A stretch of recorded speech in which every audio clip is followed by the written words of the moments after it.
What is a hero? A mythological figure, often of divine descent, endowed with great strength or ability? An illustrious warrior? No. It's a person admired for achievements and noble qualities, one who shows great courage. Welcome to the What's a Hero podcast, where we dive deep into what a hero is and what makes them that hero. I'm your host, Ken Frownfelter, and I'm going to be introducing you to some of the world's most likely and unlikely heroes. You may have never heard of them before, and they most likely have never met you. But they all have one thing in common. They are ready to do whatever it takes to help make you better, even if it means sacrificing everything for you. Let's get into it.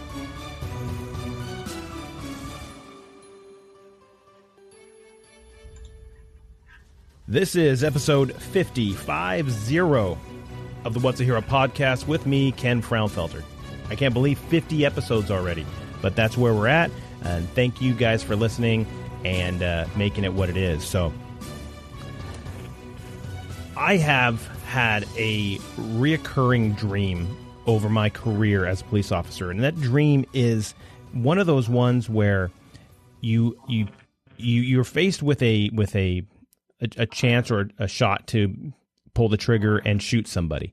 And every time I get into that position, the trigger feels so heavy. It's like I'm just pulling on that trigger, and it's like the heaviest trigger pull I've ever had. And before I'm able to pull it, I usually wake up or whatever.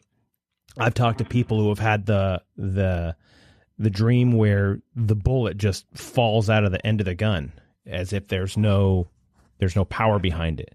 And I was talking to somebody the other day, and that conversation kind of went, and they said it's that not fear, but it's that knowledge that, do I really want to be doing what it is I'm doing? And a lot of times we don't think about, at least I don't, what it takes to do that until we get put in that situation. And I say I didn't. There was a time I didn't. I've gotten into that situation I don't know how many times, where it's very touch and go. And actually I've been in a shooting where I can't believe this is happening. This is really happening right now. And it's a scary deal. But on the other side of that, I've had dreams where I am looking at the barrel of a gun, and I see that, and I have no way to stop what's going to happen. And I look at that thing happening, and I wake up just before it happens. And I wake up and I'm thinking, oh my gosh, what would I do? What would I do? I now know that was a dream, but what would I do with that information, and how do I deal with that? And it's good. It's actually good. It helps with our scenario mind, where we start working problems, and that if we're ever faced with that, it gives us something in our Rolodex that we can start going through and pull out and say, this is what I would do. This is how I would handle that. So yeah, I think that a lot of times we are faced with something and we don't realize how we're going to deal with it. But that's what I think our dreams are great with. And so when you're faced with seeing the barrel of a gun pointing at you, it's a totally different world. I've talked to victims of domestic violence or of robberies or whatever, and they say they had a gun pointed at them, and they say that barrel is just gigantic. It's the biggest thing they've ever seen, and all they can do is fixate on that giant dark hole at the end of that gun that is looking them straight in the eye. And you go find out later that the gun that was being used was a 22, or it was, a little 38 or something like that. It's a small caliber gun, but with the person that's looking at it, that barrel is gigantic. Why do we do that? Why do we look at something and say that is huge, and that is something that I need to be worried about, or what is the deal that focuses us on that? Well, today I have on the show a gentleman who is a police officer and actually looked that barrel in the face and knows that it was gigantic, it was big, it was a huge gun, because it wasn't just a little tiny 22 that stared him down. He's been a police officer since, when was it? It was 1999? Yeah. 1999, actually started in corrections, if I'm not mistaken, has worked for a couple police departments, and is currently a police officer, and has done a tremendous amount of things that has actually formed him to be the man that he is, where he doesn't let his circumstances control who he is or his character or who and how who he actually is able to encourage or motivate, because his circumstances don't define him. He defines his circumstances. And that person is a Mr. Houston Gass. I want to thank you for coming on, sir. How are you today? I'm wonderful this morning, man. How are you? I'm doing well. I'm doing very well. Thank you. So, life is giving you some ups and downs and twists and turns, I'm guessing. Oh, yeah, huh? Absolutely. Just like any other police officer that's got any amount of time under their belt. I mean, you look at the circumstances that we've gone through, and you look at where we're currently at right now, and it leaves you wondering how you're still standing sometimes. But life has been good, even through some of those bad times. That's right. You know, a lot of people don't like to go on roller coasters, but that's what life is sometimes. It's just a roller coaster ride that you're going on. You get the lulls, but then you got the ups and the downs and the twists and the turns, and you don't know which way is what, especially if you keep your eyes closed. So, oh, you're right. It's just kind of goofy. So, who is Houston Gass? And that's not and you meet someone named Houston, you know, you gotta think, okay, is this guy from Texas or something? And sure enough, you are. Yeah, no, absolutely. I am from Texas, born and raised. And you know, I tell you who I am, man. First and foremost, man, I am a Christian. I believe in God with my entire heart. Secondly, I'm a family man. And then third, I'm a cop. And, you know, I'm not going to lie to you, for a long time, man, I had a lot of those priorities backwards, you know, where I made myself the cop first, and then everything else went behind that. And you know, I'm proud of where I'm at today. That is cool. That is cool. So, you said you're born and raised in Texas? Who is Little Houston? Little Housty, as I'm going to guess somebody called you. No, I'm sure nobody did. I tell you what, man, like I said, I was born and raised here in Texas, and my dad was a police officer for 40 years, from 1965 to 2005. And, you know, I followed in his footsteps, and I was a daddy's boy 100% all the way. I did exactly everything my dad did, and I wanted to be that man.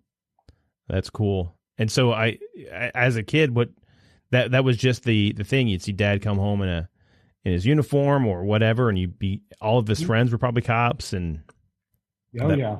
So you've been around it your entire life. Yeah, it's been a lifetime thing. It's not just been I decided to go do this one day thing, man. I mean, it was born into me, it was bred into me, and I learned that way from the time that I could start walking till today. And so you knew from a young age that's what you were going to do. There's no question, huh? Yeah. Yeah. So as a kid, obviously, I would assume you were playing cops and robbers outside. Oh yeah, cops, robbers, cowboys, Indians, man. But I was always the good guy. Yeah. You know, we tried to be anyway. The white hat. Oh yeah, absolutely. You know, I mean, like I said, you know, following my dad's footsteps, that guy was to me, he was the epitome of what a law enforcement officer is supposed to be. But also, I mean, you know, he was just the strongest man that I ever knew. Mm. So, what did you do as a kid? What was your thing? I mean, what did you do as a kid? What was your thing that you were always doing? Always getting in trouble for, or you know, your mom always had to tell you, get back over here, whatever. What was your thing? You know, like I said, you know, following my dad around for as much as I did, you know, my mom would always get on to me because my dad talked like a cop, and the mouths of cops sometimes. That was probably the biggest thing that I always got in trouble with, man, is because, like I said, I followed my dad around everywhere, and I talked just like him, acted just like him, drove my mom nuts. She was always the one that was trying to reel me in, and it was. I gave her all she could handle, and then some. That's pretty good. That sounds about normal too, because that's what we talk to a lot of people on here, and it's always I got into trouble, and I was out doing stuff. I was never in the house, and if I was in the house, I was trying something, jumping off a couch or jumping off a counter or doing whatever, and just getting in trouble. And not to the point where because you were hurting anybody or you were being mean or rude or spiteful or anything like that, but because you were adventurous. Yeah, we were out there. Me and my friends were always out there riding our bikes and making ramps and playing till the street lights came on, and then Mom was calling us in, or we were out fishing, we were out adventuring, we were out doing something. We weren't in that generation that stayed inside and played video games all the time. Right. And it's funny. I've talked to a lot of people on here who have done that same thing. There's been that similar thing where they just go outside and they're outside until the lights come on, and your mom has to drag you back in. Hey, dinner time, time for bed, go get in the bath, whatever. And it crosses the professions from firefighter, police officer, the military vets I've talked to on here, even some of the nurses that I've spoken to on here, and teachers. It was just outside. We're doing outside, and I don't know if it's a generational thing, but I've talked to younger guys. I've talked to guys who have been they're in their early 20s. And they've said the same thing. Is I was just outside playing all the time. And I think that's just a character of our profession, of the first responder world, of those that want to serve and help other people. Is you go out and you adventure and you do stuff. I don't know, and I'm no psychologist or anything, but those folks who, like you said, stay inside, play video games, or watch TV all day, that's where their world remains, and it doesn't really go anywhere from there. Yeah, I was never a kid that could be stuck inside the house, and even to this day, I'm still not that guy that could be stuck inside an office, or a cubicle or something like that, man. I've got to be out and about, wondering, looking, seeing, experiencing, whatever the world has to offer that day. Whether I'm alone on a county road somewhere or I'm in the middle of a family fight or whatever, it doesn't matter. I've got to be out and about. I've never been that guy that could just sit still and be okay with that. Yeah. I just got done reading a book called The Way of Men by Jack Donovan. And this guy, he lays out the whole idea of what men do, and this whole idea that, and it's not a men against women thing, and it has nothing to do with that, because it could cross the sexes. However, for the most part, it's men always. If you go back into history, we went out and hunted, we went out and gathered, we went out and did all these things. We built the houses, we built structures, we provided safety for our families and stuff like that. And men were not meant to go sit in a cubicle and make money that way. That's not how you provided. And so the idea that we still want to go out and do stuff. We provide security. If you look at the first responder world, we provide security. We go out and we hunt, and we're not hunting for our food, but we're hunting to provide safety and security for those around us, our family. We come home. What do we do on the weekends? We do on our days off. We work on the yard. We work on the house. We build cabinets and shelves, and we do all this different stuff for our families. And we're building stuff the whole time, or we're doing something for somebody or family. But if those guys that go to the cubicle and sit in there, how often, at least I guess the studies were, how often are they they're just unfulfilled with their life, and they're like, man, I just don't feel it. So they have to go on their weekend trips, their hunts, whether they go hunting or fishing or whatever on the weekends, and that's the way that they get they feel like they're doing something. But those guys that don't do anything like that, I guess there's been studies that have said that their worth or self-worth just goes down the tubes, and that's why we have the suicide rates that we have and everything else. Which, oh yeah, I think for the most part, most every man has it in them to be some form of warrior. Now, understand this. I don't believe that every man can be a law enforcement officer. But I also don't believe that every man can be a preacher or, I think we're all cut out to do different things. Right. Because that's what makes the world go round. But inherently, I think,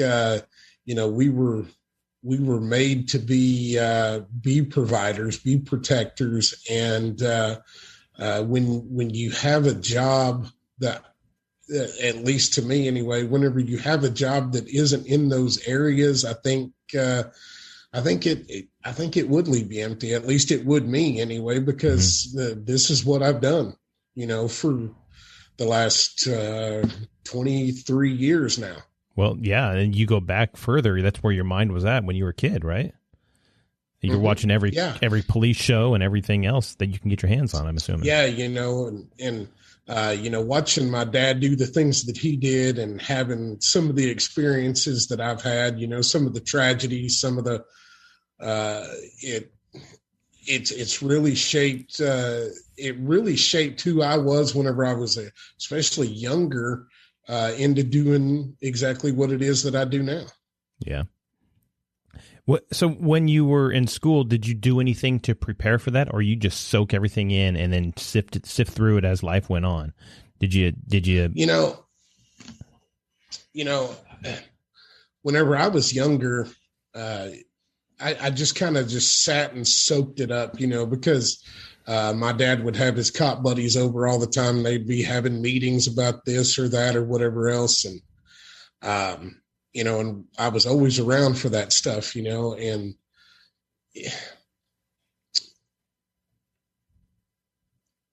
like I said, some of life circumstances and stuff, formed that because, whenever I was 12 years old, my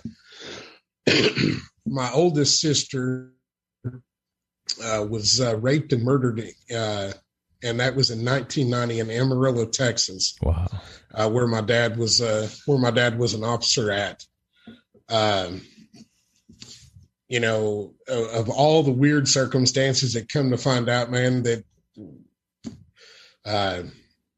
it was a serial killer that got a hold of her, had been watching her for a while. And, I watched the restraint that my dad had, that was one of the things, man, that I learned about police work is the amount of restraint that you have to have to do what we do. He knew who did it. He knew where that guy was at, but he chose to let the system work and do what it's supposed to do. And he didn't endanger himself or his family, for justice. Now, would he have been indicted on anything? Nah, not in Texas, especially not in that time frame. I mean, they would have let justice be justice back then. Right. But but at the same time, man, he didn't push it to where any of that could be even questioned as to whether or not what might or might not happen. I watched him and my mom go through that grieving process and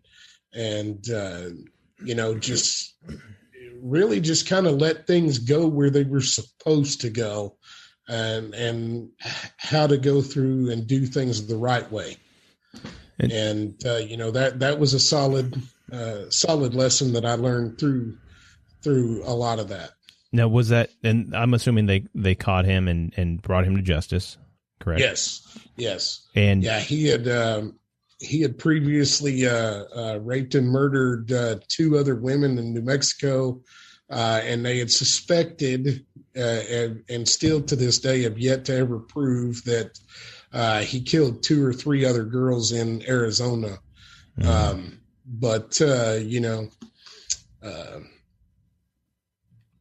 So he's sitting in a New Mexico prison now, doing life without the possibility of parole. So I can only imagine your dad's take on that, because knowing that what he knows, being able to do what he could do, like you said, at the time frame is totally different. Mm-hmm. But at the same time, he was trying to show you. I'm assuming you have siblings. You had siblings at the time, mm-hmm. who were. This is how we deal with it. This is how justice rolls, because he was a lifelong cop. At mm-hmm. that point, he'd already been 25 years, right? Yeah, exactly. Like I said, he started his career in 1965. So, I mean, at that point, he was where he could technically retire and walk away from it. Mm-hmm. But he didn't for another 15 years. Wow. Well, and and I like I said, I can only imagine his mindset and the things that you didn't see. That, as there's things as parents that you hide from your kids and you keep from your kids, just to protect them, not because you're trying to hide something from them, whatever, but protect them. That because at 12 years old, there's things that you just don't need to know. There's at 12-year-olds. You're absolutely correct. So I can only imagine that, and I think what a testament that is. To say, you know what, I can do more, but right now this is what we're doing. This is how we're doing it, and mm-hmm. we're letting the wheels of justice turn like they're supposed to. Yeah, exactly. He taught me a lot about taking what they call the high road. Mm-hmm. That's often the most difficult road to take, because it's got a lot of twists and turns and it's got a lot of valleys. But in the end, man, you come out on top, and you don't have to worry about what everybody else is doing, man, because you know that you're walking with integrity. Right. Man, it's a powerful story, but it's a horror story, because what a horrible thing that you would have to go through as a kid and as a parent. Mm-hmm. No parent should have to bury their children, and yet. How sad is that? Yeah. So as a kid, you're going through this stuff. You see all these things. Did that motivate you to say, you know what, I want to do the right thing too, more, or was it just mm-hmm. I'm going to stay on this path and this is absolutely what I'm doing now? Or... No, I think it provided definite motivation to continue down that path, but it also brought back, it also took you into reality too, because, to see those things early on before you even start your career and make you wonder if that's what you really want to do, I think is a healthy thing, mm-hmm. because you never really understand what a cop goes through until you're actually in those shoes. I mean, you can see from the outside, and that's always helpful, but to actually kind of live it on the inside before you get to that is a wonderful thing too, because it really helps you shore up the loose ends and make sure that that's exactly what you want to do. Right. No, and I agree with that. It's a hard lesson to learn in life. I mean, because there's people that get into things, whether it be police work, fire work, whatever, where they get into it and then they realize maybe this isn't for me, or the hard questions get posed to them and they say, do you really want to be doing this? And, they have their quote unquote come to Jesus moment later on, when it sounds like you got mm-hmm. to have yours early on, even before you got into mm-hmm. it, and realize, okay, this is what I want to do. So, yeah. So did your friends or anything like that support you in that? They make fun of you for it? I mean, no, man, I generally in that time, man, nobody cared what you wanted to do. I mean, they all thought it was cool. I think, especially at that age, all of us want to be in the army, or we want to be firemen or cops or right. or something like that, because it's just, I don't know. It's kind of a glorious thing to do, especially if you watch some of those John Wayne movies or you watched any of those hero flicks back in the day. I mean, it was always kind of a glorified thing. I mean, it's not like it was today where everything is vilified that has anything to do with any kind of public service. Right. And it's frustrating to me is you got people who are willing to sacrifice everything for people they don't even know, because it's the greater good, because it's the right thing to do, because people need help. And that's what I mean. And I'll say this on every episode, and I've said it on every episode. I think our job on this planet is to serve other people. And that's, absolutely it is. Bottom line. You talk about that right there. I mean, I don't know how many guys that I've known personally that have fallen in the line of duty or been seriously injured and stuff. But, especially among that injured community, because obviously, those that have fallen can't come back. But the guys that have been seriously injured in this line of work would go back and do it again. Yeah. Oh yeah, I agree. I've talked to several who they just can't do it anymore, and they actually tried. And I had them on here, as a matter of fact. They've tried everything they can do after getting injured or whatever happening, and then everything they can do to stay in uniform, to stay serving and stay helping, and whether because just physical inability, because their hands don't work the way they used to, because there's some kind of internal damage or whatever, but their mind is still there, and it's such a powerful thing to see, is that people that are willing to continue to go even when they're physically unable to. So as you're going through school and everything like that, you finish. Obviously, I'm assuming you played some sports. You're fairly, since you were saying you're fairly active and physical. You played sports through school and everything.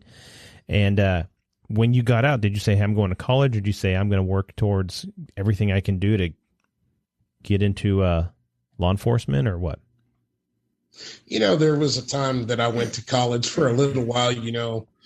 I think I did that just to kind of explore some different ideas and to see what was, maybe what else was out there, because I think, you've been kind of driven to this your entire life, but I also think that just curiosity takes a hold of things, and you want to explore before you make your final decision, which I think is a great thing that happens, because, most anywhere you can't even be licensed as a peace officer till you're 21. Right. Which I think is a great age, for that, because it still gives you time between high school and then to kind of really explore and decide what it is that you want to do. So I did that for a little bit, and I got to where I decided, man, you know what, this college thing is just not my gig. And because it's not for everybody, I couldn't see myself going off and being an accountant or a teacher or physical therapist or nurse or whatever like that. Those are all great things. Don't get me wrong. I just couldn't see myself doing that. Right. And for those that can, I mean, more power to them. I mean, because it takes all kinds. Then 1999 rolled around, and that's whenever I applied with the Texas Department of Criminal Justice, the prison system in Texas, and started walking the cell blocks. And were you 21 by then? You're 21 at that time? Just before I turned 21, I got a job as a corrections officer in Texas. You only had to be 18 to do that. So I was 20 years old, walking the cell blocks at the William P. Clements unit in Amarillo, which was known to be one of the most high security and hardest prisons in the state of Texas. Oh, crazy! It was a maximum. It was a super max, actually. They housed 95% of all the criminals that they housed out there were all in for violent crime. Was it a big, I guess, just an eye opener? I mean, was it a big thing that? Oh yeah, I tell you what, man. The first time that I walked through those prison gates, there was a sign on the fence that said hostages not allowed through this gate. They don't negotiate.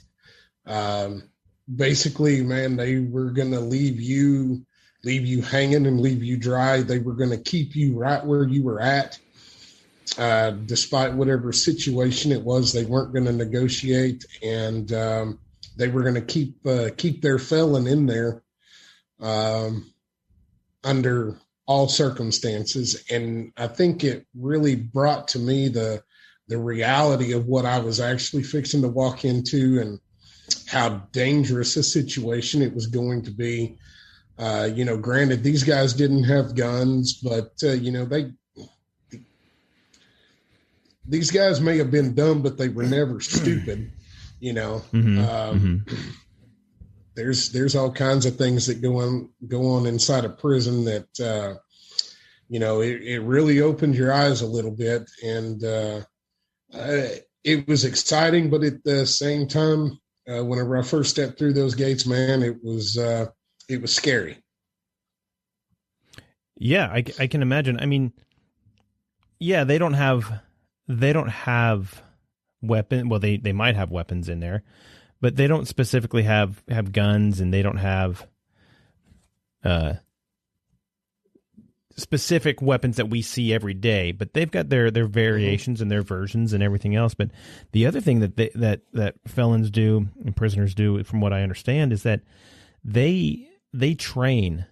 They train and they work and they work in teams, and they train with, and it may not look like they're training, but that's exactly what they're doing. And they're looking at the way that an officer carries himself, or at the different tools that they have, how they can get a hold of those, or where the weakness is in certain pieces of armor or whatever. And they're always on the hunt for a new and more innovative way to how they could take over and hurt that officer, correct?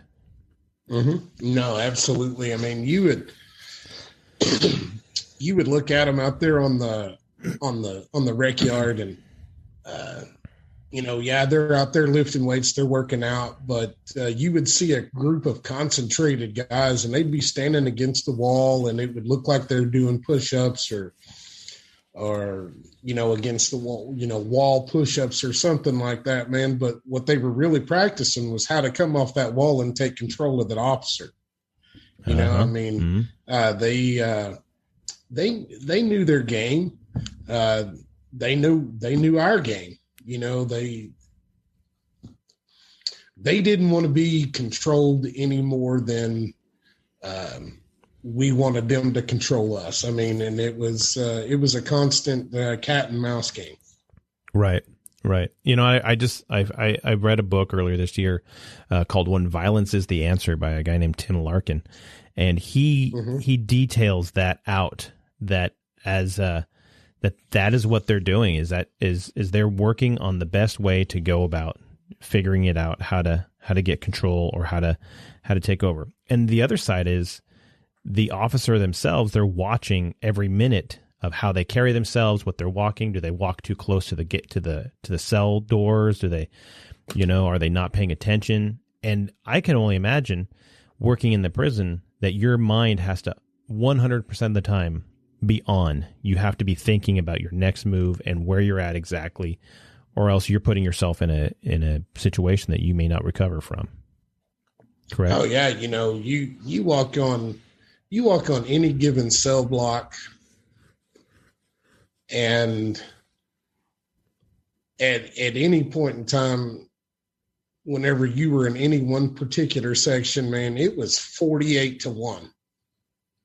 48 prisoners to one officer. So you had to, it taught me so many different things. It taught me how to watch over my shoulder, keep aware of my situation. But it also taught me how to talk. It taught me how to not necessarily escalate things to a situation, because let's think about it, man. Whenever you're in a cell block and it's 48-1, your chances of getting your ass pounded are probably pretty good. Sure. You're not just some Billy badass John Wayne type, man, that's gonna clean the clock of everybody, kind of like Chuck Norris would do in any given movie. You know what I'm saying? Right. Nobody is built like that. I mean, you got to learn how to talk. You got to learn how to walk. You got to learn how to watch. There's just so many different valuable skills that I learned in there. Thankfully, man, I was able to walk through, man, with very little violence. There were a few fights that I got into one-on-one with some guys, but in that line of work, it's just inevitable. Of course, I mean, then there's other times, whenever you got, it was organized violence, if you will, because we suited up a team and we were going to go do a cell extraction or something, because somebody did have a weapon, or somebody was, needed to be medicated, or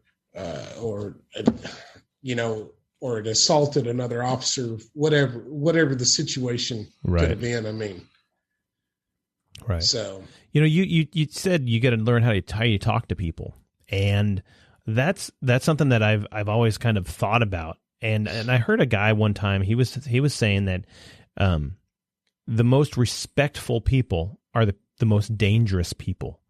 They know how to speak violence better than those people who do not. Who are not respectful, because you're going to find the people who are not respectful, they've never had anything, including their butt, handed to them, to where they've been told that you can't do whatever. They've always just run off at the mouth. They've never been put in their place or told what their parameters are, where their lane is. But you take the respectful people, the people that are understanding of that situation. And I'm not talking about, condescendingly respectful, but I'm talking about generally respectful. Oh, yeah, yes, sir. Oh, absolutely. And they know there's a time and place for everything. And some of the most violent people, whether it's gang members, mafia guys, or, you name it, whatever it is, they're going to be respectful because they know there's a time and place. And if you're respectful to them and they know what they're capable of, they're not sure what you're capable of, but they know what a man may be capable of. They're not going to mess with that. They're not going to open up that door to the possibility, because they also understand that there's always somebody better. There's always a bigger fish, and there's always somebody that's meaner and tougher and harder. And if you walk in there and think, hey, I'm going to do whatever, and you're not respectful, they're going to immediately see right through you, and they're going to be able to take advantage of you. Is that something that you notice also? Oh, absolutely.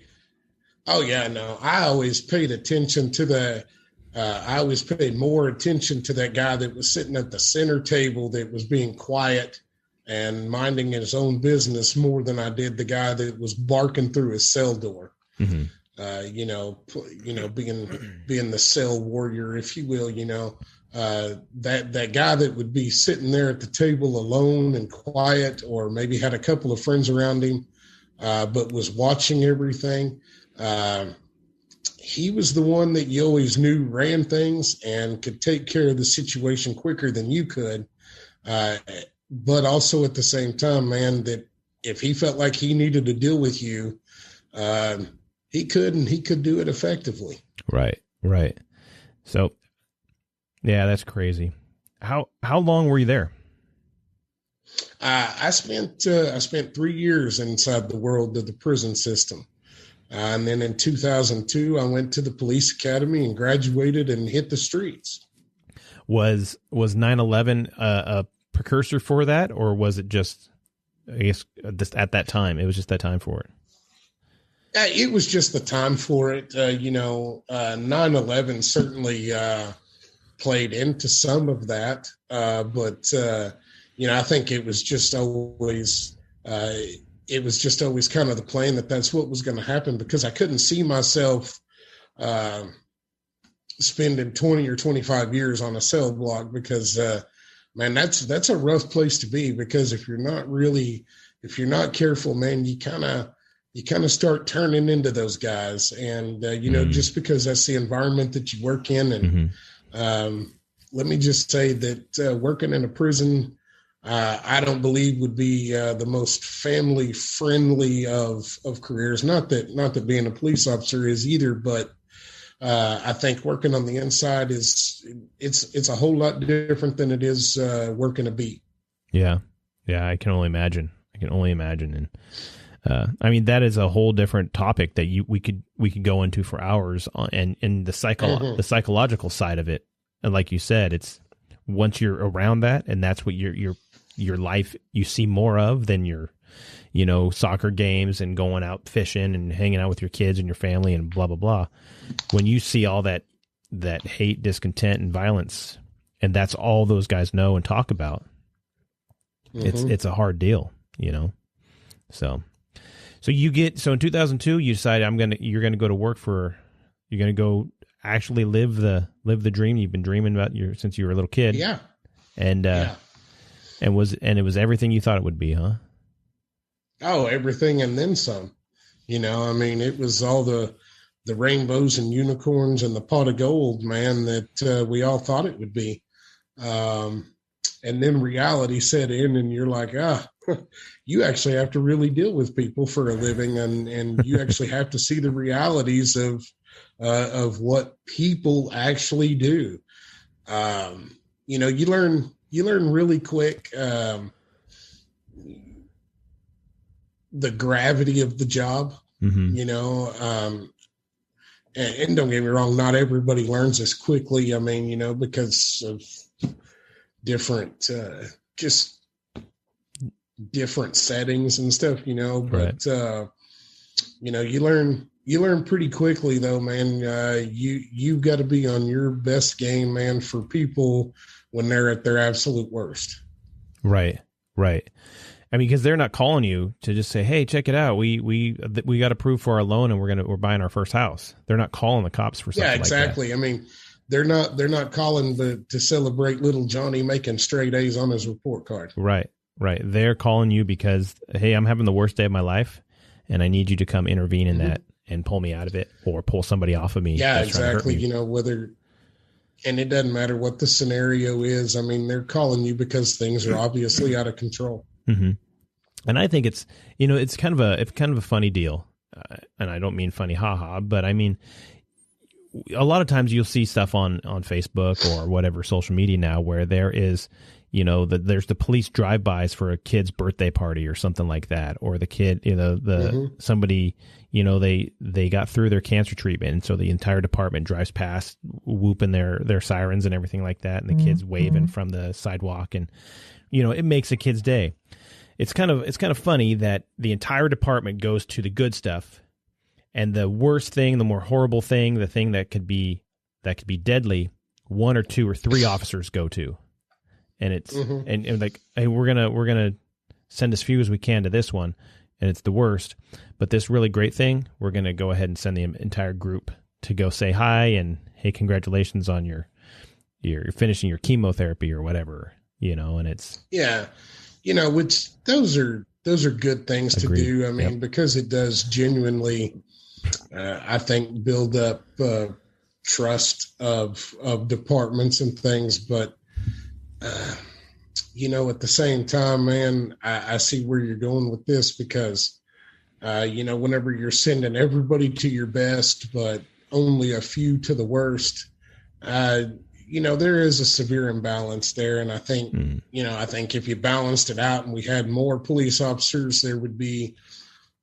Probably less situations going south, but at the same time, I mean, you can't always stop what people are going to do, with whatever evil intent they have. Mm-hmm. It wouldn't matter if you had 100 or one. Right. I mean, people are going to do what people do. Yep. And I agree with that. And that's exactly the direction I was going with it, because I mean, if we sent everybody, we sent, 50, 60 people to a domestic, that would be overkill. And people would be like, why are so many people here? I mean, there's a perception side of it, but there's also a reality side to it. Is, we need to de-escalate things as fast as possible. And sometimes it takes just one man or two men or two people, women to do that. And it's not a job for 100 people to do. It's those little birthday parties, especially during, everybody was locked up during COVID. Nobody's able to go anywhere. They couldn't see their friends and all that different stuff, especially little kids. That makes a huge difference to know that there's people out there that care about them. So I'm not downplaying. Oh, yeah. So anybody listening, I'm not downplaying going and visiting little kids and sending the department and showing that, we care about our people. No, that's fantastic right there. I agree 100%. It's just that it's a weird dichotomy that it has to go back and forth. And there's a figure eight, almost an infinity sign to this whole thing. Some's good, some's bad. Everything goes up and goes down. So, and that's my 2 cents on that. But, so you've been a police, you at this point, you've been a police officer for, just a little bit. You're getting into it and you start seeing just this whole world of police work that, and learning everything and realizing all that stuff. Did you start seeing things that your dad had, why he was doing what he was doing, or why he would say what he said, or act the way he would act, and realize, oh, I get what he's doing, why he did that now, just little things that would take you back when you were a kid and you'd see how he was, but he never talked about it necessarily. Oh yeah, no, I mean, I started understanding more why my dad always kept his back to the wall and always scanning and looking around and sizing people up and looking at their hands, looking at their waistlines and stuff, to see what they were possibly concealing. I started learning why he talked to people the way he talked to them. And, like I said, you get out there you actually get out there and there's an enormous amount of maturing and growing up that you go through that, you can't do that until you're there. Right. Mm-hmm. You can't understand exactly what's going on until you're there. Mm-hmm. And life experience makes a huge difference too. Like you said, it's good that 21 is a good age that you're ready to do it. However, I think there's also that point where people are going to they're going to look at you depending how you, because some people can be 21 and they can look older or whatever the case is. But you get a kid in there that's 21 and he looks like he's 12. It's going to be hard for them to pay attention to that. Nobody's going to want to. Yeah. Does your mom know you're and here? especially with, I think the new generation of cops that are coming up, because they just grew up differently than our generation did. Mm-hmm.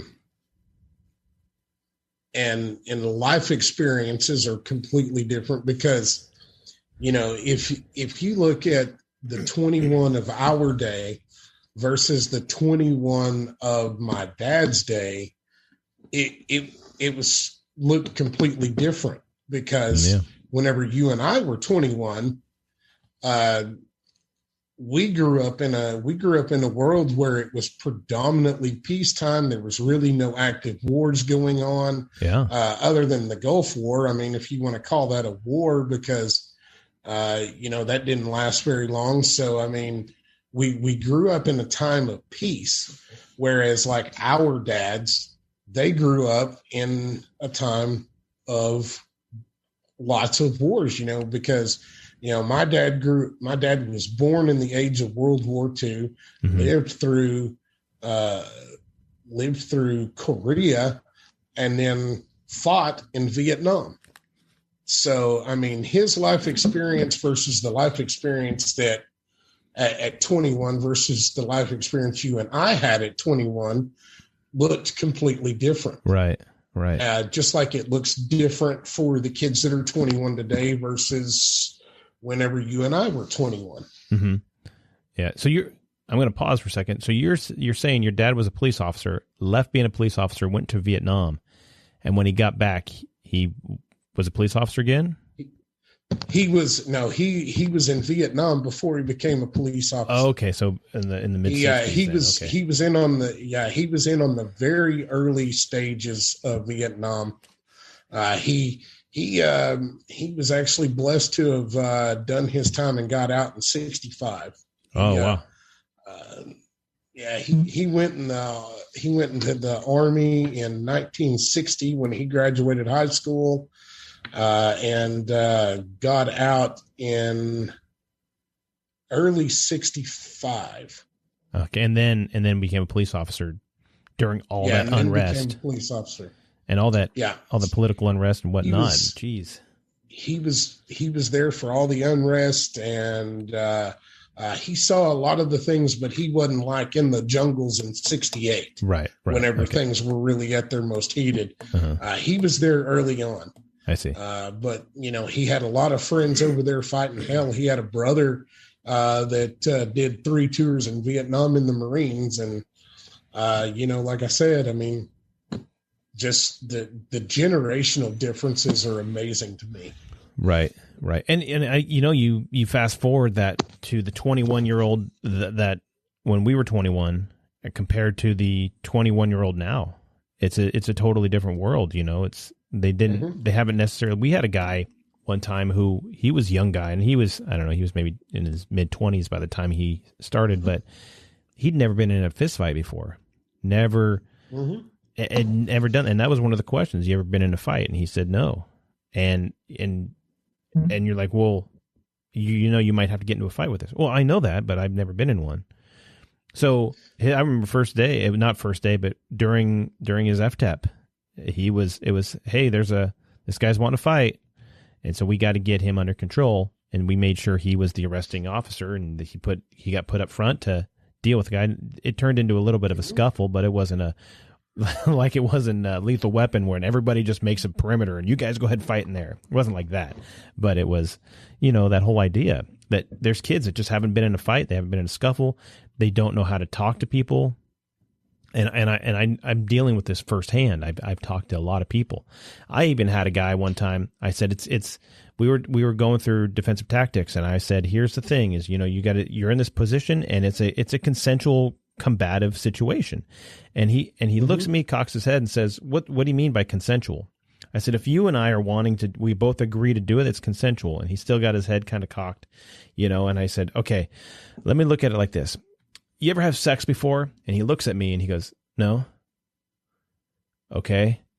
So I had to try to adjust my trajectory on my story here because I just assumed everybody did by the time they're in their 20s. But I said, okay, how about if somebody's laying in bed, somebody crawls in the window and they have sex with them without their permission? He goes, "Oh, that's rape." I said, "Okay, we got that.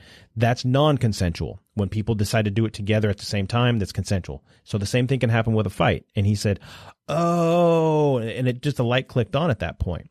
And he's a good kid. He's a good guy. It's just life is just different. Their mindset is not what it could be. They're not thinking a lot of the stuff that normal people think because they've been in this bubble for so long, and the school system and the higher education system really does them a disservice in how they put them in these bubbles. Oh yeah. Like I said, the generational differences absolutely fascinate me, but also frustrate me too, because the generation that's coming up now, it was our generation that raised them. So, it makes me wonder where we failed. Right. I agree. What we didn't do that we should have done. We were kind of the last generation that was outside till dark and adventured around, but what did we do for our kids now to get them ready for that? I mean, we've let too much peacetime pass, and we've allowed that generation to become soft. Right. And I agree with that. And like I said, it's not all of them. There's some of them, and it's just going to take some course correction. I think it's something, it's doable, and I think it's still capable. There's still some really good, solid men and women out there who are young kids who are willing to do what's right, and their mindset is there. We just got to get them to that place Absolutely. where they physically will do it, or they get past whatever hurdle they've got in front of them.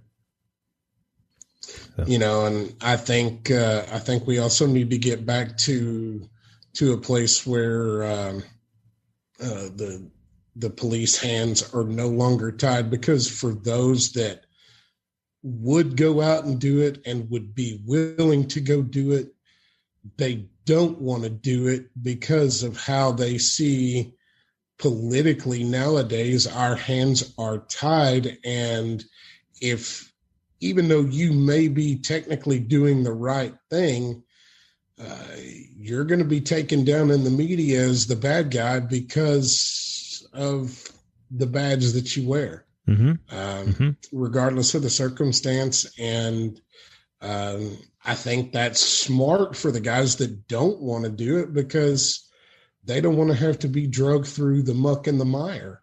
Yeah, I agree. And there's people that want to get into this world. They see the value of serving other people and protecting others, and they said, you know what, I'm just going to go ahead and be a records clerk, or I'm going to be a dispatcher, or something where I know that I'm not going to get hurt.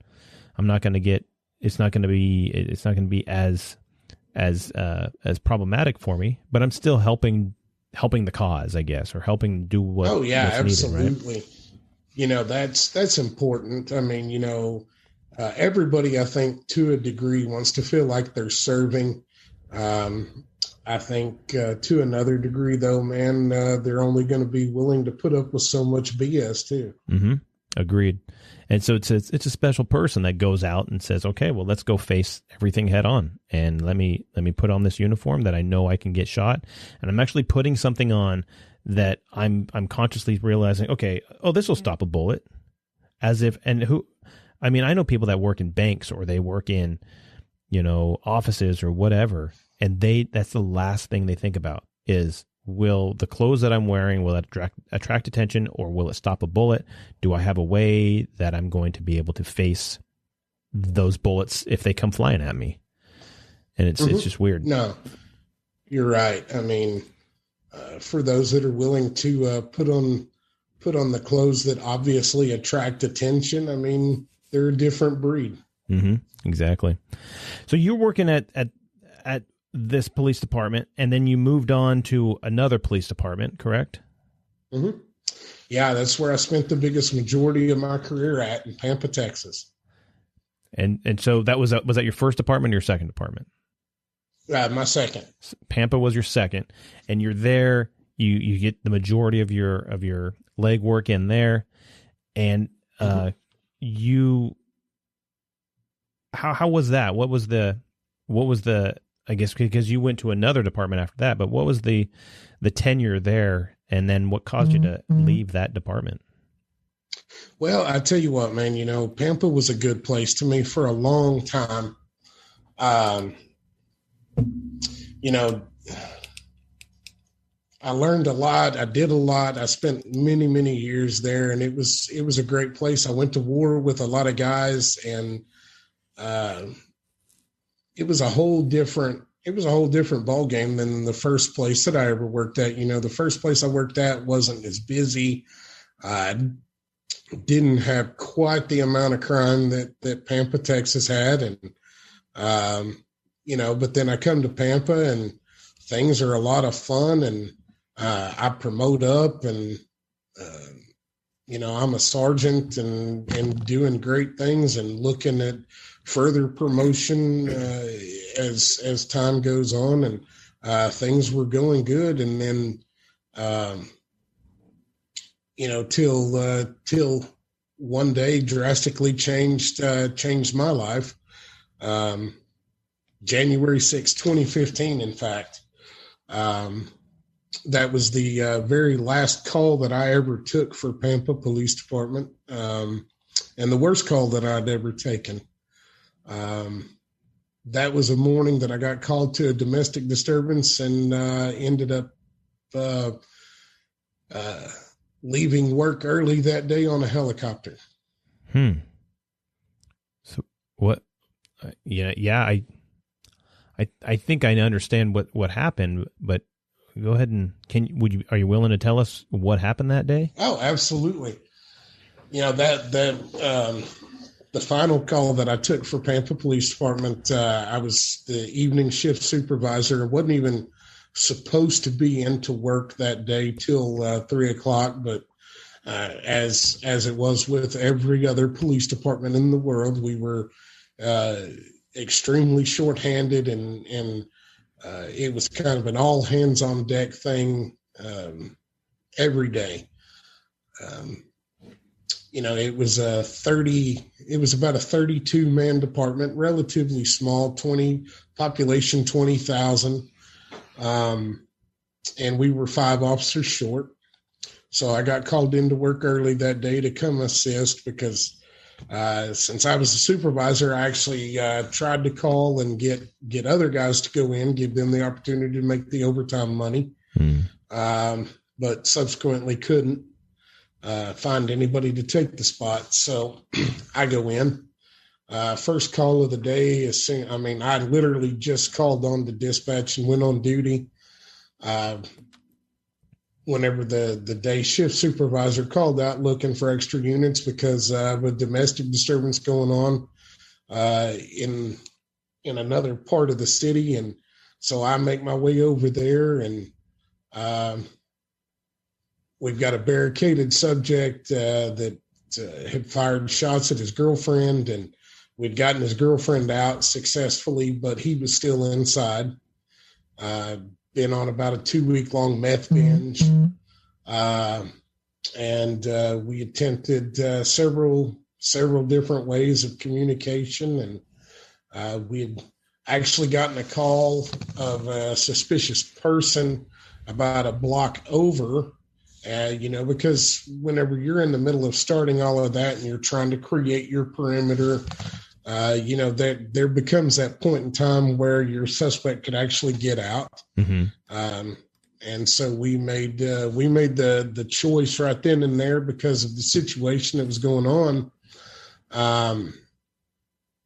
We made the choice to go ahead and make entry and started looking for our suspect at that point. And next thing you know, I'd been shot and didn't even really know it. We searched all through the house, and my team, my partners, because in a small department, you kind of take on many different hats, especially in tactical situations where you don't necessarily have time to call a SWAT team. You become the SWAT team. Right.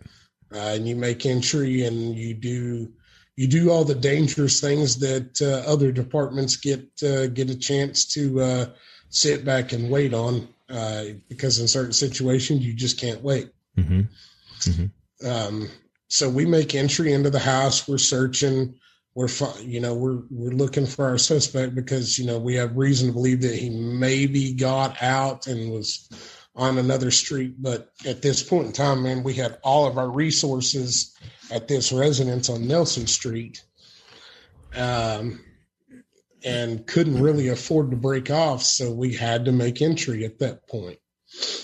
And I can tell you, man, just thinking about that, making entry, there was something in my gut that knew it was bad. Something bad was fixing to happen. And, you never, as a cop, man, they always talk about how the moment chooses you, which is absolutely true. And to this point in my career, thankfully, I'd never had to use deadly force against another human being.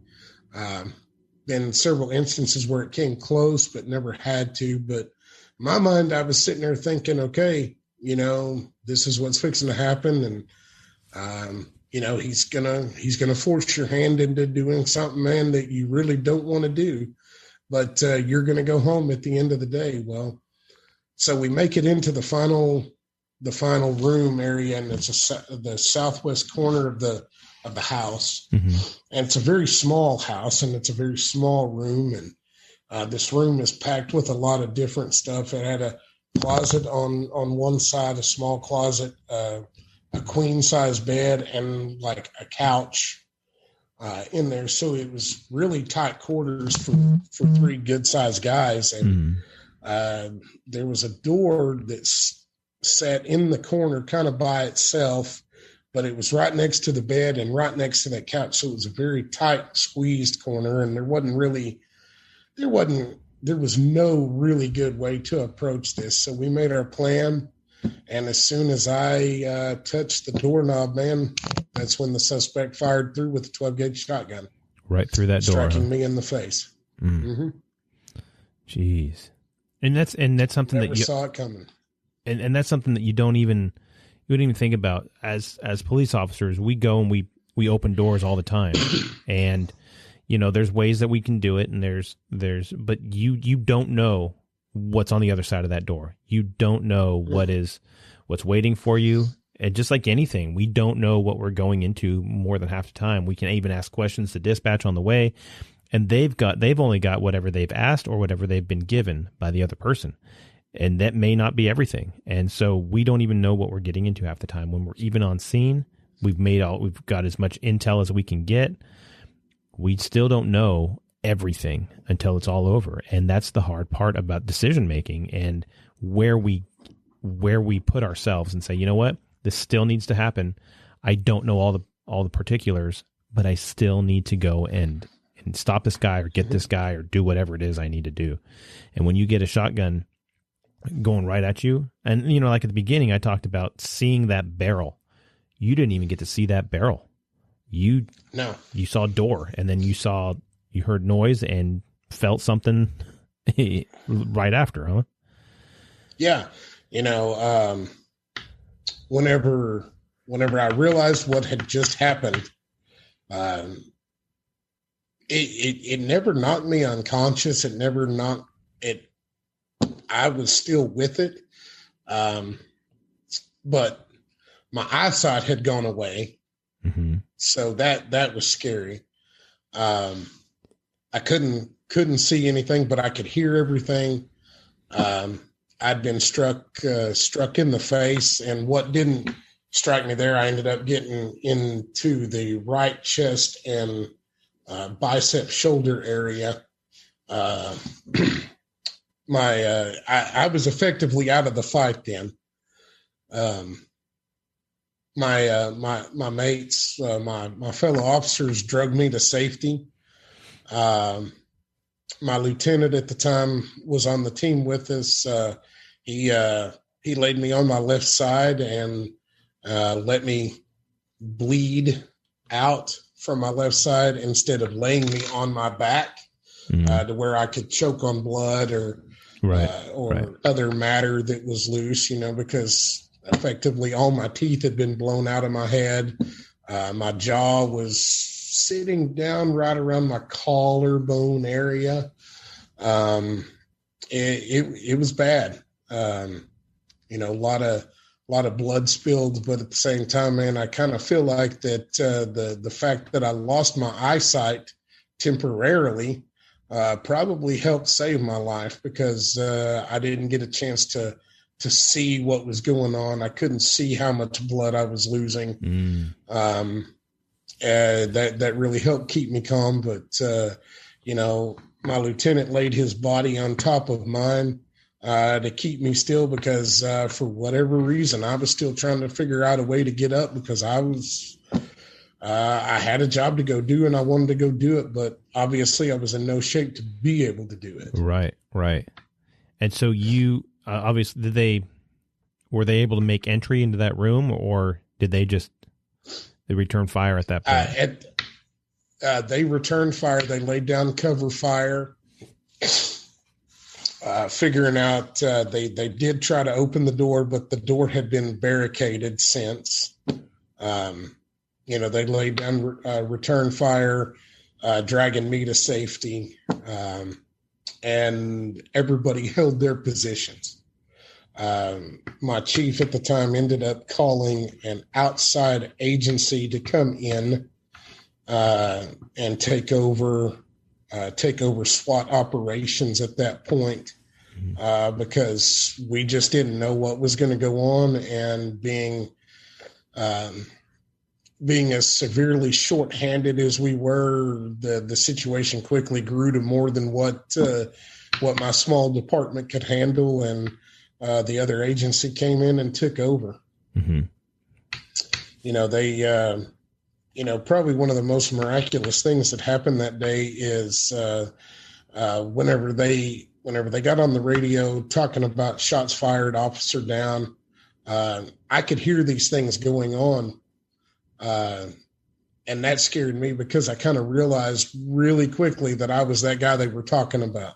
Mm-hmm. And, you hear that stuff, shots fired, officer down on TV all the time. And, it just has a different connotation there than it does whenever you're actually in reality and you realize, you're the officer that's down. Right. Right. And realizing, man, the vulnerability that the officers that were with me that day had, seeing what they had saw, and dealing with one of their fellow officers being shot right in front of them. It takes on a whole new meaning. I mean, you hear it all the time, man, but it doesn't really become real till you're there. So I'm laying there, and the fire department had been out doing whatever they do, testing fire hydrants, something along those lines. But they were actually really, really close to the house where we were at. The ambulance service had actually gone to a restaurant about 5 blocks or so away from where we were at, so they were extremely close. And all of that played into how quickly I got care from the time that they dispatched the officer down, need of assistance, the fire department arriving, running in without the scene actually being secure, disregarding their own personal safety and being willing to come in and get me, was just tremendous. I know we give our firefighter brothers a hard time all the time, as we should, because we kind of act like we're stepbrothers, but right. Nonetheless, I mean, we're brothers. Those guys, man, I tell you what, they didn't have to do anything until they felt like the scene was secure, but they ran in, picked me up, got me out, put me on their shoulders, and ran to the ambulance. Wow. Met the ambulance, probably, 100, 200 yards away from the house. Got me loaded up. They all got inside that ambulance, started cutting clothes, started doing everything, man, that you're supposed to do in an extreme trauma situation. Right. I was still able to talk to them a little bit, tell them, hey, I'm allergic to morphine and things like that, which is all still a miraculous thing. They got me to the helicopter pad where they sent me off to a bigger trauma hospital. And all of that took place inside 9 minutes. Wow. Jeez. There's, and obviously they go through all the surgeries and stuff like that. And you, mm-hmm. was there ever a dire moment where it was like, oh my gosh, I don't know if this is all going to work out, or was it he's going to be fine? We knew it from the beginning. We knew that it was, whenever I landed on the ground to the first hospital, my airway had started collapsing in on itself and everything, because just the massive amount of swelling. It was extremely critical. They weren't sure if I could make it through, but they went in, reinforced everything that the helicopter pilots had done. They couldn't start a regular airway because of the way I'd been shot. So out there on the helicopter pad, they actually had to do an emergency tracheotomy there. They got that in there. They got me stabilized till I got to the other hospital, when obviously the swelling and things like that were overtaking what the flight medics were able to do. Because, and I'll tell you this, man, I love these guys, man. These guys did the absolute best job on the planet. You couldn't have asked for anybody to do any more than they did, because, I mean, effectively the action that they took is what really saved my life. They get to the hospital where it's a little bit more, where they got a little bit more control and better equipment, as opposed to being just mobile. The doctors rush me into emergency surgery, get that stabilized and taken care of, and then they transfer me to another trauma unit in Lubbock, Texas, because they had the doctor on staff there that could take care of what I needed done. And they didn't there in Amarillo, Texas, where I was originally taken. That's just amazing to me. That is, and the takeaways that I have from that are a couple things. I mean, you think about one, going all the way back to the one is where they had the guys there that they everybody had to pull back, and you bring in another department. And I'm just going to kind of unpack that and flesh that out for people listening is when you have that, everybody knew you. Everybody was your friend. Everybody knew, and they'd had a relationship with you. Now, when one of your own gets hurt, everybody's mind is on you now. There's shots fired. There's everything. When that happens, you got to get people out of there to get them dealt with right now, and get the other team in there. Get people that are not directly affected by this to go in there and handle the rest of it, because everybody's already, their mind is on different stuff at this point.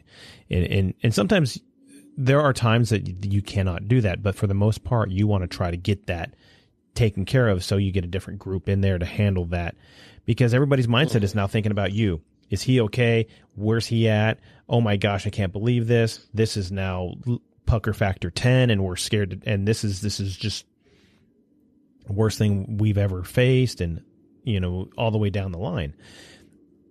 And so that's a huge thing. Everybody that and you said 32-man department, that's not a big department, especially for 20,000 people. That's considered a fairly small department, but you now get a different group in there. So now there's two departments that are going to have some kind of, let's hash this whole thing out after we're all done with it. But they're all having to deal with it. And on your side of it, yes, you're all hurt. You're thinking about this whole thing, but your mindset is also, I want to get back to my team. How is everybody else? Is anybody else getting hurt? What's going on? Did we get this guy? All these different parameters that you're trying to wrestle with, correct? Mm-hmm. Yeah.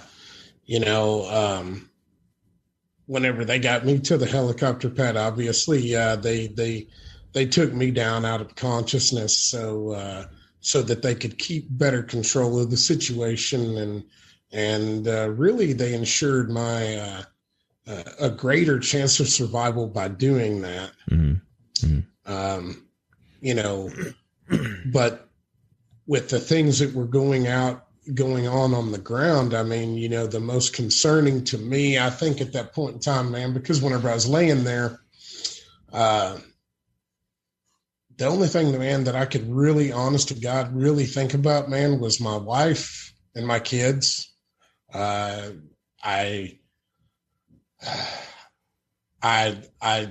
remember specifically asking God to not let me die because I've got to watch kids grow up. I've got a wife, and at the time, me and my wife, I remarried back in July of 14. So we'd been married 6 months. Wow. Wow. 6 months.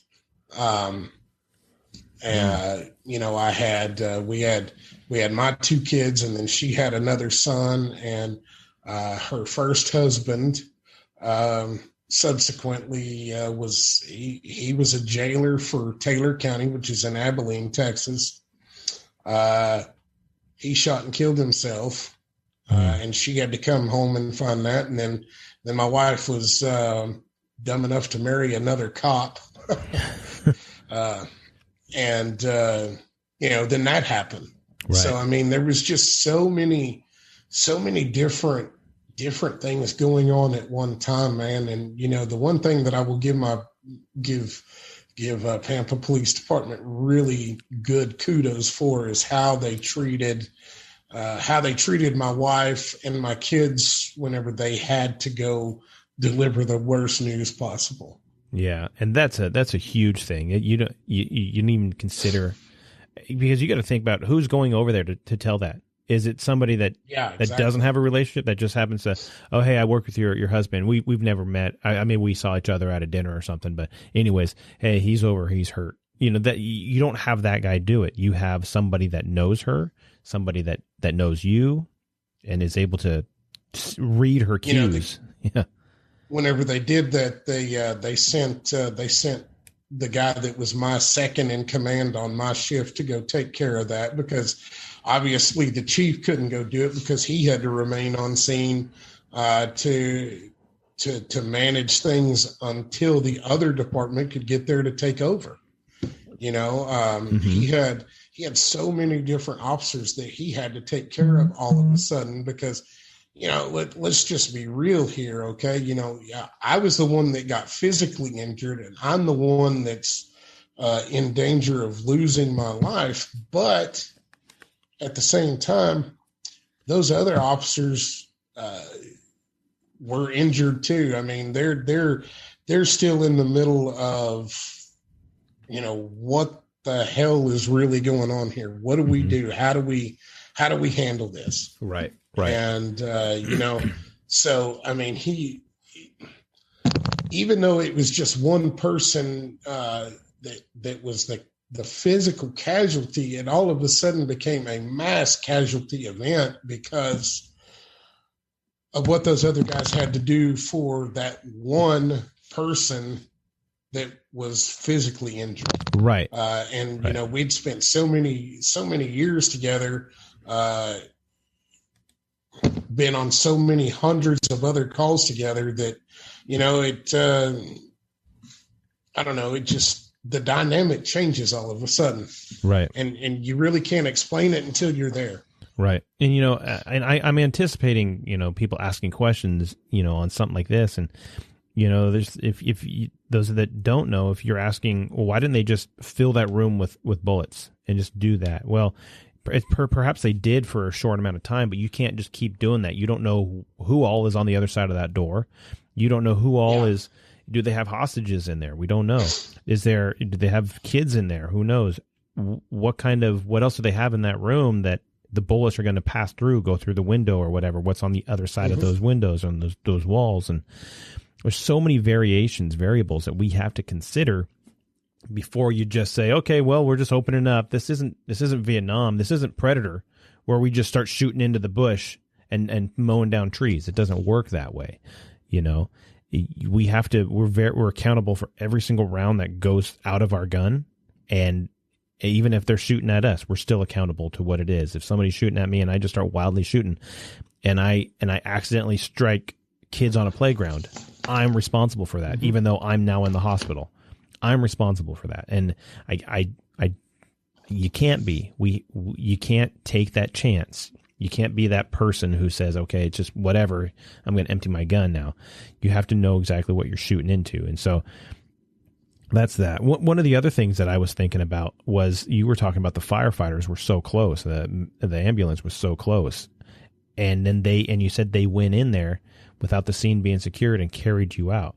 That right there is a rarity. That is not something you see every day. And like you said, we give firefighters a hard time, and we do it because they are stepbrothers, you know.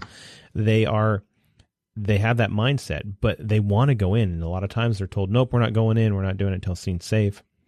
But for those guys to go in there and say, we're going in there, we're pulling him out, that's sheer courage right there.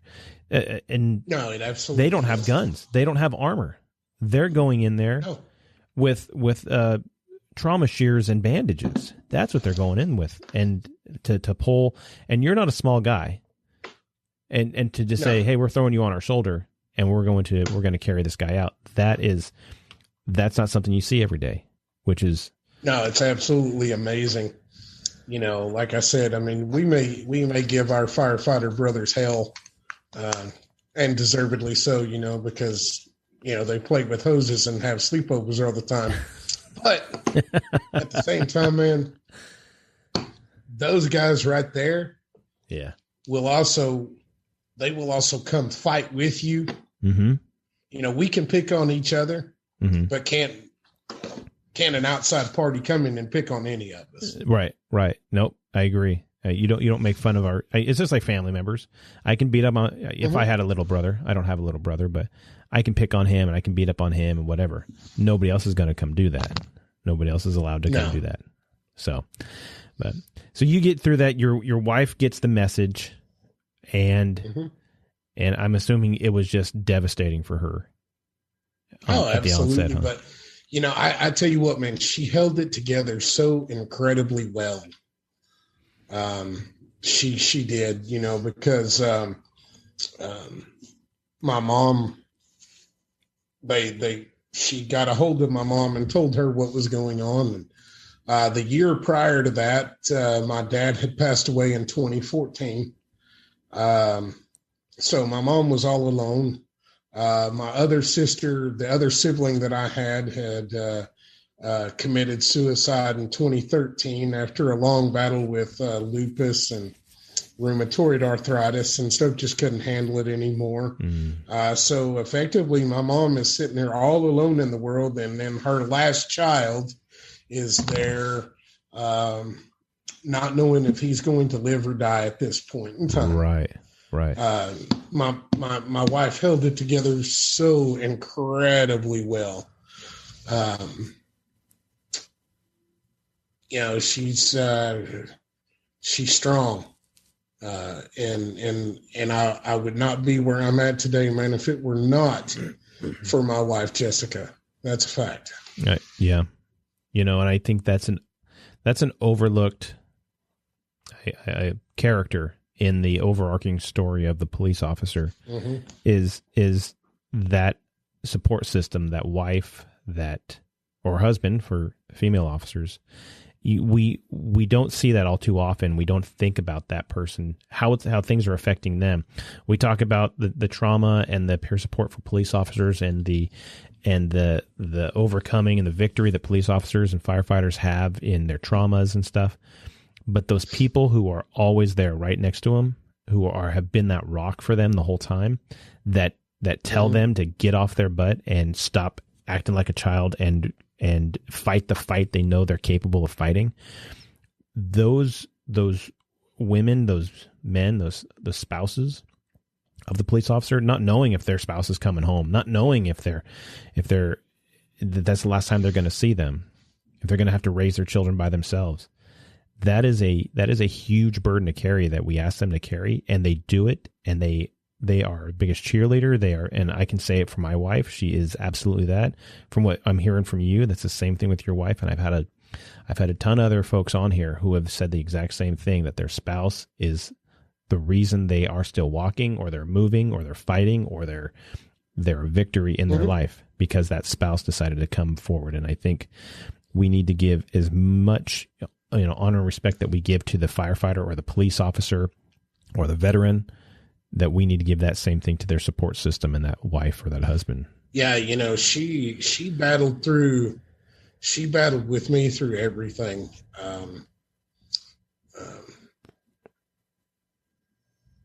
And honestly, I mean, if she would have decided to pack up her bags and walk away because she couldn't handle it anymore, I don't think I would have been able to fault her for that. You know what I'm saying? Because of the gravity of the situation and the garbage that she has put up with before, dealing with her first husband's suicide, and then seeing me laying there in a bed with half my face blown off. I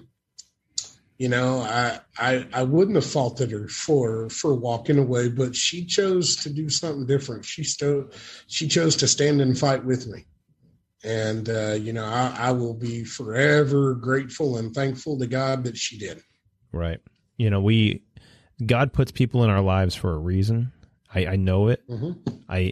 And they just match up with us, or they match up with our character, or match up with our personality. And, whether you want to say have some scientific reason for it, I don't know if that's the case. I don't know. I'm not a scientist, but what I do know is that God puts people in our lives because he knows there's a reason. And the same thing for us. He puts us in other people's lives because there's a reason we need to be there for them, and vice versa. Absolutely. So you go through all this whole ordeal. How much of a recovery was it? Well, I tell you what, man, I spent 27 months and 19 days off before returning to work.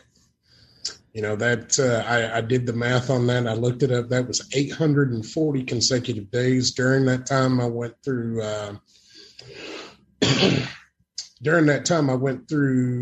18 different surgeries to fix my face, fix my neck, fix my spine, fix a lot of different things that were going on. But also too, I mean, the physical part was really the easier part. I had to go through, and so did my wife, had to go through a lot of psychological and spiritual healing as well. Mm-hmm. And so what did that look like?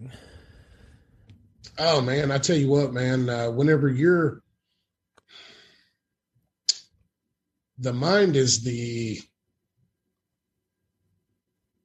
your mind is seriously the ugliest battlefield that you could ever go through because of the different bombs that it can throw in there, and the scenarios that you can play out. And cops are probably the worst because we're always stuck in thinking that what if this, what if that, or when this happens, how do I do this? We're always in that tactical mindset.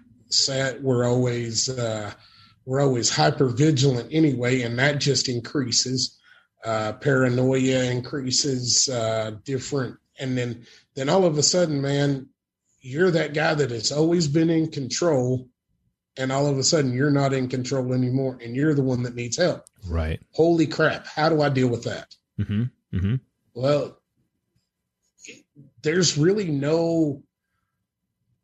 really is no plan on how you deal with that. I mean, it's just a day by day, minute by minute thing. And you have to make sure, man, that you've got the right people in your place, in your corner, to help you through it, because you can't do it alone. And, whenever my wife was going through all of that stuff with me, she had to start reliving some of the stuff, man, that she had dealt with her first husband. So, she was kind of double traumatized by it. You know what I'm saying? Yeah. So, I mean, there was definitely a big learning curve there. And in 2015, officer mental health was not exactly something that was the top of the priority list of any police department, man. It was still one of those things that was looked down upon, and if you reached out and said you needed help, you were thought of as weak and couldn't handle it, mentally unstable, and they would start looking at you to get rid of you at that point. Right. And it's just so hard to imagine that world, because that's what we know of today. That's 7 years later, we know that that's the everyday thing. And I've had a ton of guests on here who have talked about officer wellness and peer support and everything else. And, but back in 2015, you're right. It was a hey, you got to go to a critical incident debrief. Are you kidding me? I don't want to do that. Gosh, they're making me go. Yeah. I'm not even getting paid for it, or whatever the case may be. Some people get, some departments pay, some don't. But there's that. It's a highly encouraged thing, and we're not going to demand that you go, but you need to go. And then, okay, fine, I'm going to go, but I'm not talking. And so then what happens? So there's just this stigma, this negative stigma around it. But once you get into the idea that, hey, I need to talk about this, I need to get this off my chest, you need to open up about it, it makes a world of difference. It makes an absolute world of difference that you don't even realize that you're not only helping yourself, but you're helping other people find that closure and find that thing that you need. Yeah, I think probably one of the hardest things for me to deal with during that time is all of a sudden, you were once an asset to your department. Now you're a liability. Mm-hmm. Right. And they treat you as such then. Because whenever you're no longer able to contribute to what's going on in daily life of the department, and you are costing them money, or you can't be there for whatever reason, they treat you differently then. Right. And, a couple months after I'd gotten out of the hospital and everything, man, I quickly learned how quick my department was to turn their back on me, how quick my city was to turn their back on me, how quick other officers were. I had to really examine, what is that thin blue line? Does it really exist? Right.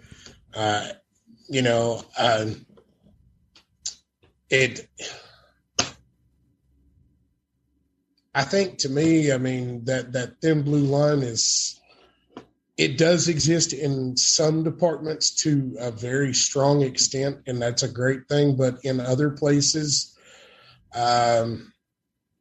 it's there for convenience. Mm-hmm. And it's thin for a reason, because it could snap at any time. Right. And I realize I say that, and it's kind of controversial sounding,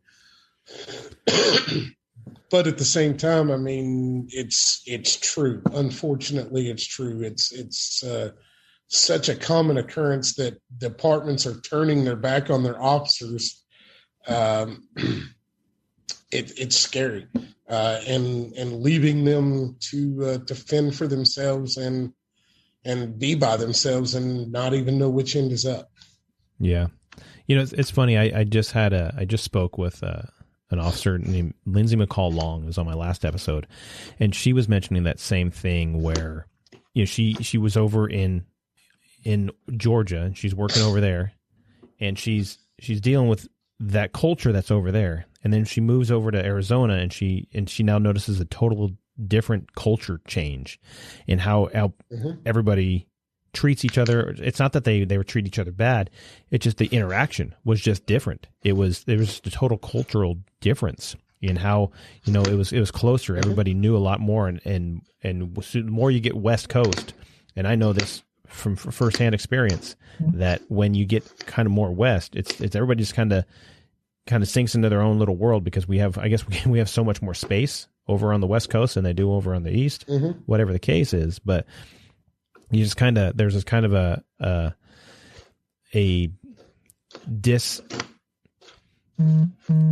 kind of less being less intact with each other. You're kind of a disconnect a little mm-hmm. bit, you know what I mean? And I'm assuming, since Texas is right in the middle, you get both of those. I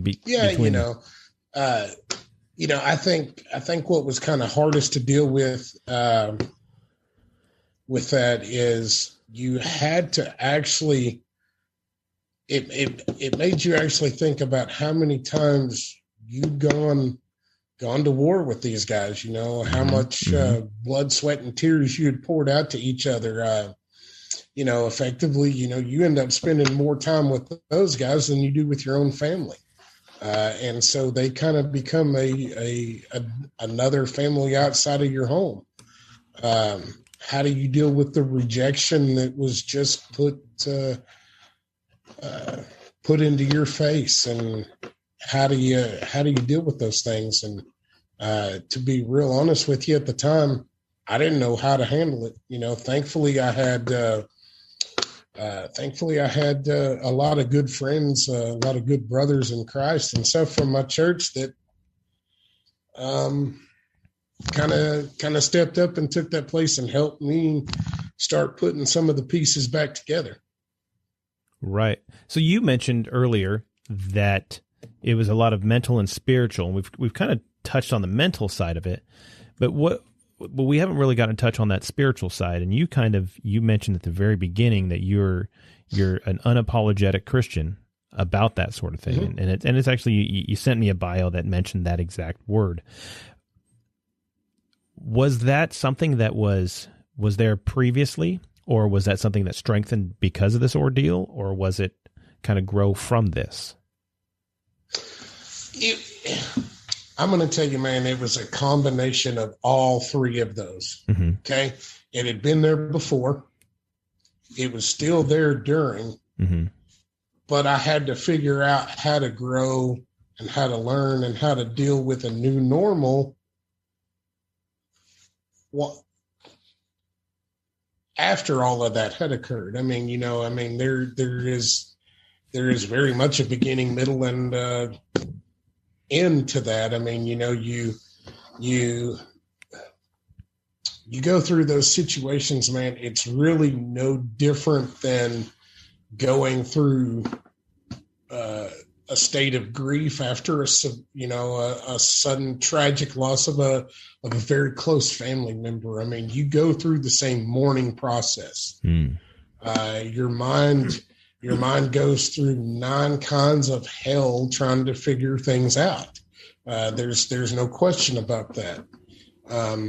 There was a point in time, man, where you start questioning things, because it's just what you do as a human being. You have to sit there and was I angry? Absolutely. Was I angry? Was I sad? Absolutely. Was I confused? 100%. I remember the day that I was actually in the hospital, and the first day that I was in there, I started asking for my pastor to come in, because prior to that, I'd gone through a divorce like many other good cops in front of me. We all have at least one ex-wife, right? So we're sitting there going through that. But in the midst of going through my divorce is whenever I really started kind of seeking what my faith was and seeking God again and everything, mm-hmm. And one of my mentors, he had this plaque in his office, and I always admired that plaque because it just meant something to me. And it was a verse, Exodus 14:14, and it says, "The Lord will fight for you. You need only be quiet, or you need only be still." And there's a lot to be said about that, man. Sometimes you just need to sit down and shut up and let things go.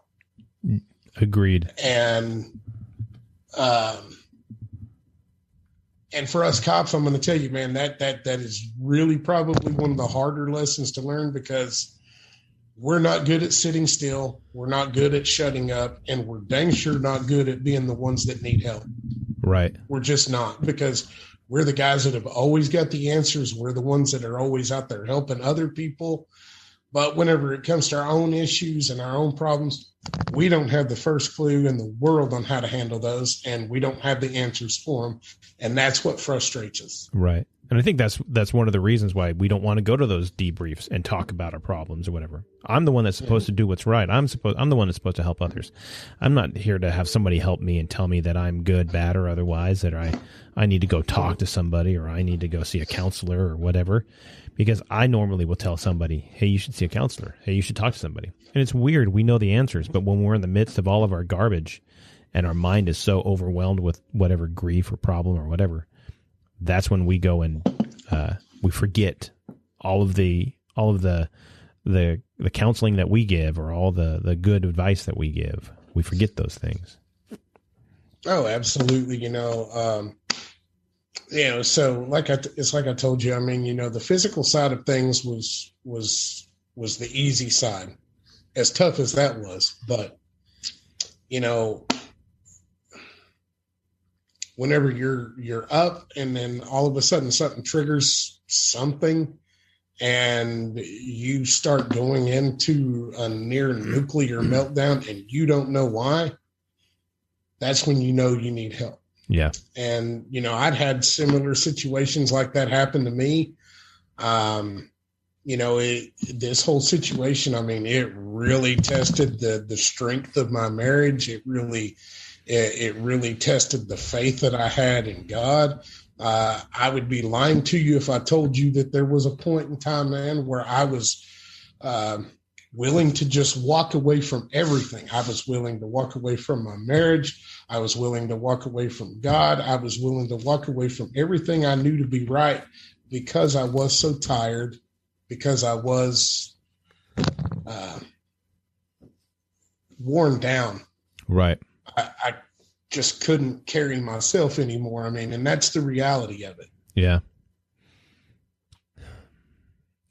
So after 27 months of being in there, you go back to Pampa and you talk with them and you're like, okay, I'm ready to go back to work. They say yay, they say nay. I knew during that time, man, that I was no longer welcome back. The city, they never directly came out and said anything, I think, because they didn't want to be the quote unquote bad guy in this situation, I guess, but the feeling was there that I couldn't. Okay. And I knew I couldn't, It's kind of funny how things get removed from your life for certain reasons and you just know it. It was tough during that time, man, because, I knew that I just could not return. The sentiment was there that I was not welcome under any circumstance. And they made sure that I knew it, but without directly saying it, if that makes sense. Yeah. Oh, yeah. Absolutely. Like you said, it's the sentiment. It's that when you walk into a room and they would used to show it on TV. Somebody would walk into a room or a bar or whatever, and you hear the record needle scratch, and everybody looks over at that person. Holy crap. That is probably one of the best ways of describing it I've heard. And that's absolutely true. To walk into the room and then everybody just shuts up, something's wrong. Right. And generally it's not because you were the most popular man in the room. It's unfortunate because cops are afraid to actually look at reality sometimes of what could actually happen to you. I mean, I get it. I mean, I don't like, it's kind of like, going into a funeral home, if you will. I mean, that's certainly not a place that I want to spend my time because I don't want to have to necessarily look at the reality that one of these days you're going to end up in that same casket. I mean, right. We get that, but at the same time, it's a healthy thing to look at because then you need to start making your decision and start settling things and getting things squared away, for whatever you envision your eternity to be. Right. Yeah. So you said that was the last call that you did for Pampa, and that's not the last police department you've worked for, though. Correct? No. I went to work. In Jacksboro, Texas. After that, because we had gotten the opportunity to start bringing some officers in to different places and caring for them, guys that had been seriously injured in the line of duty. And so I came to Pampa, Texas, to Jacksboro, Texas, and me and another guy partnered up doing that. And we had our own little nonprofit for a little while, but then COVID came in and killed it, which is, fun. So I found other ways to contribute to that. And, that's why I volunteer for the Wounded Blue now to make sure that those guys that are forgotten by their departments are not alone, and they know that. Right. And so you're still a working police officer today, correct? Mm-hmm. Yes, sir. So you're working today and it's still Jacksboro, is that right? Yeah. And so you're working for Jacksboro. You're there. You didn't let this thing come and say, you know what, I'm going to take every dream you've ever had when you were a little kid and watching your dad grow and watching yourself grow with your dad and his people. And you see that you're not letting this situation say, I'm going to take that away from you. You said, no, this is what I'm doing. This is who I am.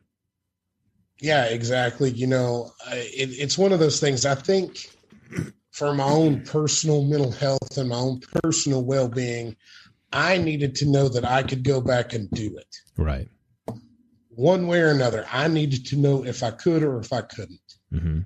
And for those guys, and I want to say this, okay? For those that have been in the same similar situation that I've been in, from serious injuries that prevented you from being able to go back for a long time, to the guys that can go back, man, that's awesome. Right. For the guys that can't, I hate that. But you're no less of a person because you couldn't do it than the guy is that could do it. Right. In fact, I do it. I like to think that I do it for the guys that couldn't, for whatever reason. I dedicate that to those guys right there, those guys that just could not go back. Right.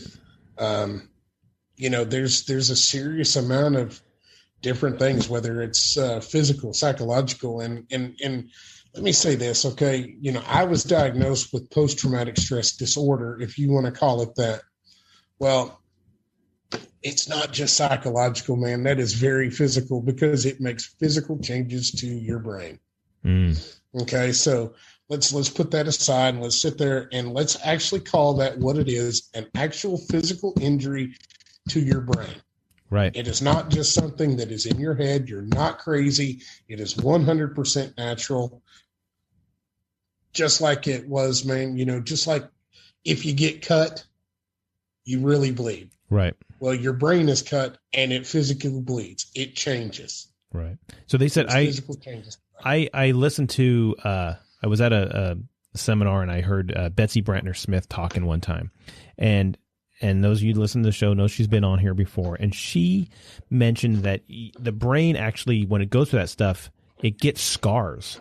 So like you were saying, you cut yourself, you bleed, that's going to heal up, sure. But there may very well be a scar left over, depending on how deep that cut was. Exactly. And your brain is going to have the scars left over. And so if there's a scar, and let's say you have a scar, and you have scars, and if you have hair that grows over that scar, the hair's not going to grow maybe in the same direction, or it's going to grow sideways. It's going to be somewhat noticeable that it's there. Mm-hmm. That doesn't mean it's not useful, but you have that there. So with your brain doing what it is, it has a scar in there, so the neural pathways aren't going to necessarily flow the way they're supposed to. They're going to have to take a different route a little bit because they have to go over a scar, under a scar, around a scar, whatever.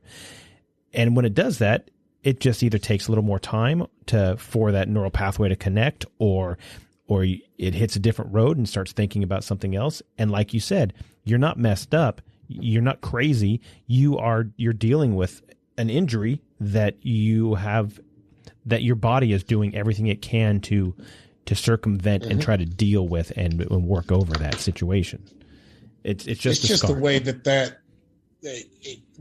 that injury manifests itself is different than it is, from your gunshot wound, from your stab wound, from your cut.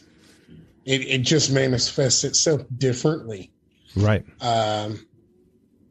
It's because it's not something that you can see, but it is damn sure something you can feel. Yep, absolutely. And it hurts. Absolutely. And it sucks. But there's healing for that.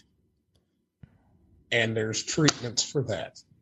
And I am a huge proponent of going and seeking somebody for the mental health. Because if you don't, you will end up becoming one of those statistics. Mm-hmm. Right. That we just, I mean, nobody likes to talk about. And like your ex's, her former husband, he very well. I mean, he committed suicide. I've had family members that have committed suicide, and it's because they didn't deal with the situation that was in front of them, or they didn't think they could handle it. And you mentioned your sister. And I want to say this too. I mean, for the ones that have been, for the survivors of the guys that have committed suicide, I want them to know 100% that I really believe that whenever that happens, there's a sickness that was there. And that right there was unfortunately one of the symptoms of that sickness, what it could cause. Right. And for those people out there, man, who's had close family members commit suicide, man, I tell you what, my heart goes out to you, because prior to that, man, they were sick and they couldn't, like a cancer patient. I mean, it comes to a point where you just can't go on anymore, and your body physically gives out. Mm-hmm. Their body did the same thing. Right. And it's tragic. Agreed. I remember that was at the funeral that I'd gone to. What the person that gave the eulogy was saying is that it's an illness, just like cancer. There's a point where the body says we're done, and that's when the person passes away. Well, there's a point when the body says I can't do this anymore. They don't think they can, and like you said, the mind is so powerful. And that's why we need to reach out. And if you see people struggling, you need to reach out. That's why we need to develop relationships with people, so you know those closest to you who they are. When they start acting different, that's your time. That's your time to go in there and help them and come alongside them and be that person. And so sometimes those symptoms don't show up till it's too late. Right. One of the things that you had mentioned was that you were talking about your department being so shorthanded on this day that you got shot, and that it's like every department. You said every department in the either in the world or in the U.S. we all deal with it, and it is something we deal with. And one of the things that a question that got asked to me was, how is it the departments are dealing with the shorthandedness of because of COVID, or, the whole world, the stressor that comes from. And, we're kind of pulling out of COVID at this point, whether they decide that they want to reimpose COVID again later on. I mean, reimpose mask mandates. I mean, reimpose COVID. Think about how you will.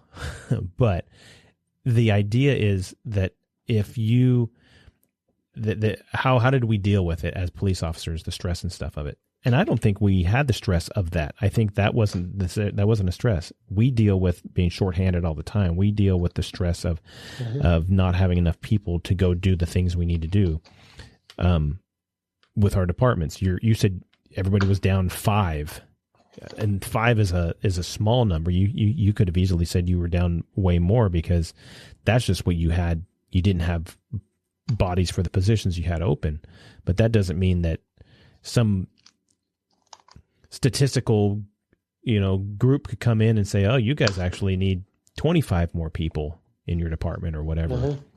And based off of your crime stats and the citizen to officer ratio, and, go down the line.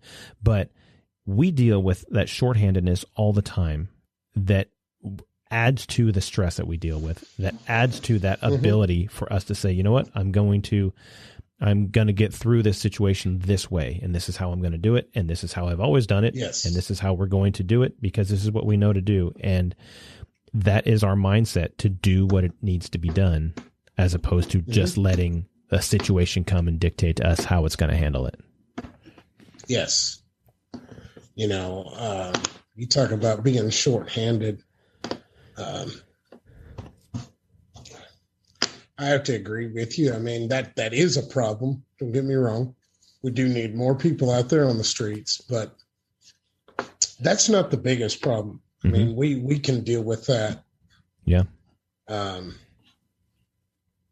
The biggest problem, I think, the reason why we have the shorthandedness is that we've got is because of the political climate that's going on and the way our leaders are bowing down to that. Agreed. And us as officers, we don't want to put up with that. Right. Because we're different. I don't know if we're a different breed. We have a different mindset. And I don't care. Like I said, I'm speaking, you're in Texas right now. I'm on the West Coast. I know I've spoken with people on the East Coast. I've spoken with people all over the country who it's the same thing. It's not so much that, you know, all these little things bother us. It's the big stuff that we don't have support from those our leaders that are supposed to be there. They're supposed to be there doing the things that they said they were going to do to make sure that people are held accountable, so we don't have to continue to deal with these things. And yet they don't.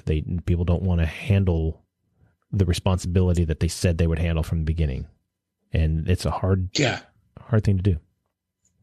Yeah, no, it is. And I tell you what, man, you look at those leaders out there, and they're so few and far between that will actually stand up against what is the status quo and actually do the right thing by their officers. And for those that do that, man, I tell you what, man, we couldn't be more thankful for leaders like you, and we need more of them out there like that.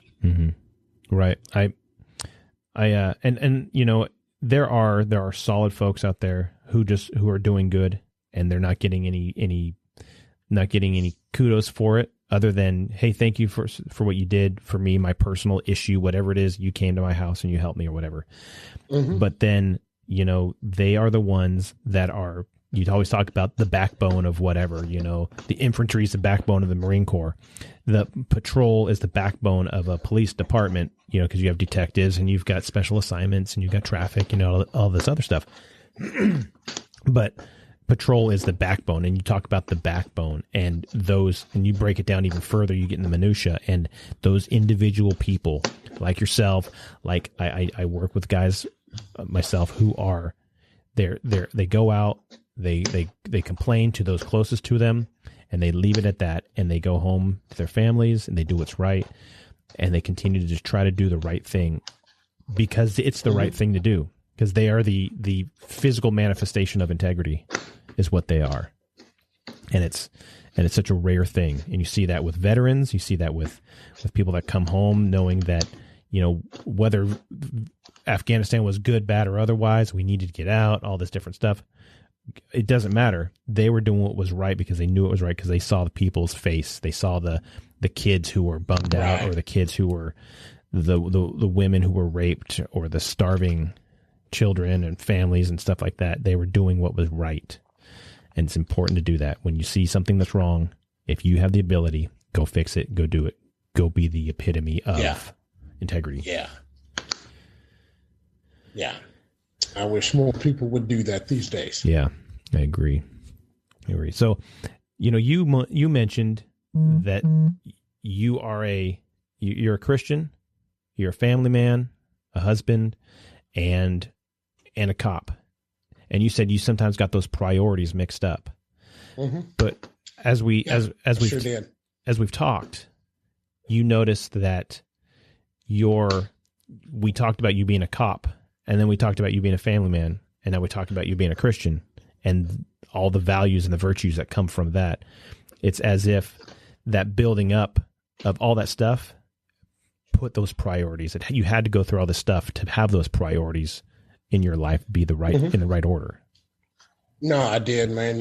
Every experience that I've ever had has turned me into the man I am today. And I wouldn't trade for any of those experiences, because it made me reprioritize things. It made me look to God first for strength. Then it made me realize that my family is first priority after God. And then you've got the job. Right. One thing that I've learned through all of this, man, is as great as the brotherhood is and as awesome as the career is, it has functioned before you and will continue to function after you. Mm-hmm. Yep. But your family never functioned before you, and they won't function after you. Right. They will, but how good will it function?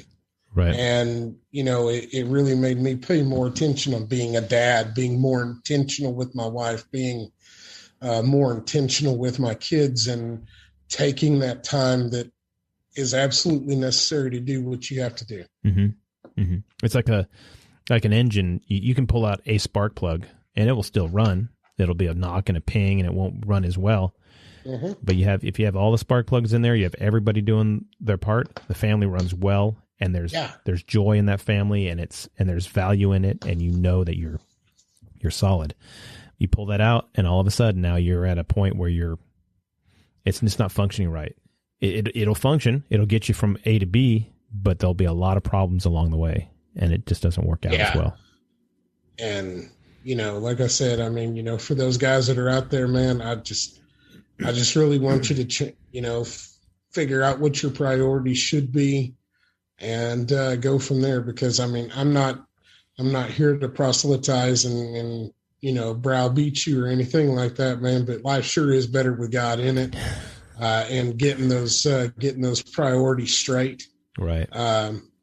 Than it is trying to do things your way that make things just so much harder.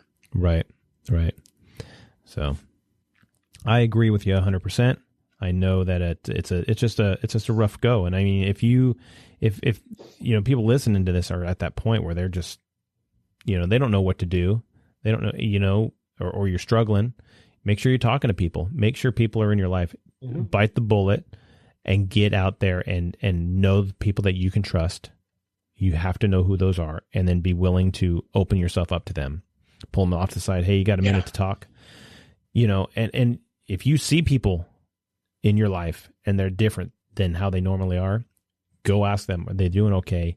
And don't just say, hey, are you okay? Okay, good. I don't want to know too much. No, ask them how they're doing. Take them out to a lunch or a coffee or a beer or whatever, and talk with them and absolutely, and pull that information out of them, because it's not, if it's not their normal, there's something else going on. Absolutely. So Houston, I thought our conversation has been fantastic at this point, and I thank you so much for coming on. It's been an absolute. Man, it's been a real.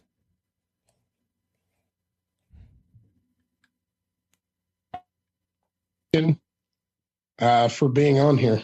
Oh yeah, absolutely. I couldn't ask for a better guest today. You've been fantastic, and your story is very it's motivating, it's inspiring to hear. So thank you so much for doing that. So, I do want to say, for the podcast, I do want to thank all of our nurses and our teachers and you guys that go out of your way and do stuff for other people. And aside from that, our firefighters and our EMTs, I know we talk about you guys, but we make fun or whatever, but honestly, you help us keep the lifestyle, the society and the community that we have safe. And I appreciate it, knowing that you guys will be there. And ultimately,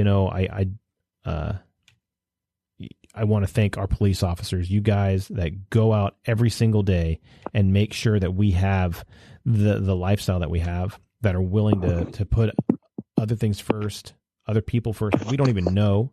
It's an important thing. So, police officers, everybody that puts a uniform on every day, I appreciate it. We thank you. You guys without you, we wouldn't have the world we live in. And obviously that same thing goes for our veterans, military veterans who are out there on the front line and struggling about what's going on, what the world's doing right now. Are we prepping for World War III or whatever? Who knows? But thank you for being willing to step up and say, hey, whatever they got, let's face it head on.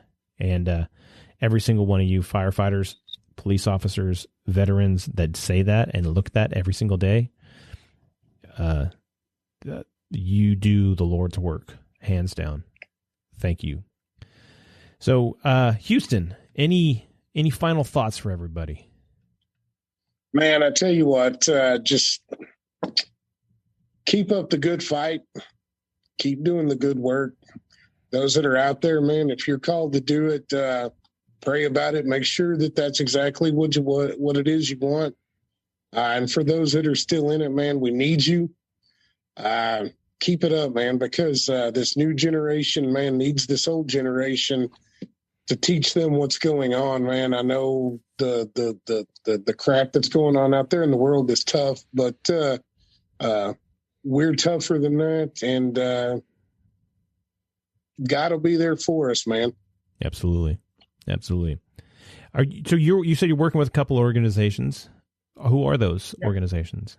I worked with the Wounded Blue. Mm-hmm. We're a mental health organization, man, that helps critically injured officers in the line of duty, and we do not view critical injuries as always physical. You can't always see what's been critically injured. Right. So we ask, man, that anybody that's out there, man, that if you're struggling, man, look us up, man, thewoundedblue.org, man. And we've got so many different resources out there, man, that we can use to get you help. Absolutely.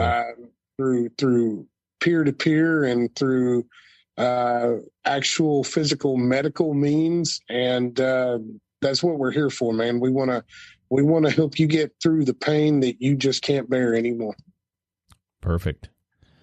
So, and those of you that remember, I've had several people on that are affiliated with the Wounded Blue. They are a great organization. They know exactly, they've dealt with a lot of this stuff before, and a lot of it was trial and error, learning from the various problems people have had. And they said, you know what, we're going to be here. We need to be here to help other people. And so that's fantastic. Are you working with anybody else, or just mostly the Wounded Blue? Just them now. Okay. Like I said, we had our own little nonprofit here in Jacksboro, bringing in officers, but COVID effectively killed it. And, so the Wounded Blue became my thing. And, cool. I tell you what, I'm really proud to work with all those guys, man, that volunteer their time to help our wounded first responders out there. That's cool. And so if people say, you know what, I listen to Houston, and I really like the cut of his jib. How can they get a hold of Houston Gas if they wanted to? Man, you can go to my Facebook page through Officer Houston Gas, and reach out to me there, or you can email me through the Wounded Blue.